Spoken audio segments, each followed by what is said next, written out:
প্রথমেই আসি খেজুরের কথায়। খেজুর একটি বরকতময় ফল যা আমাদের প্রিয় নবী হযরত মুহাম্মদ সাল্লাল্লাহু আলাইহি ওয়াসাল্লাম অত্যন্ত পছন্দ করতেন। কোরআনে আল্লাহ তাআলা বহুবার খেজুরের কথা উল্লেখ করেছেন।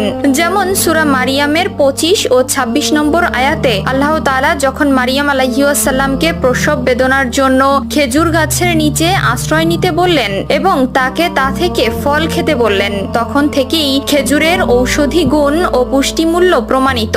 হাদিসে এসেছে, হযরত মুহাম্মদ সাল্লাল্লাহু আলাইহি ওয়াসাল্লাম বলেছেন, যে ব্যক্তি প্রতিদিন সকালে 7টি আজোয়া খেজুর খাবে সেদিন তাকে কোনো বিষ বা জাদু ক্ষতি করতে পারবে না। সহিহ বুখারী ও মুসলিম।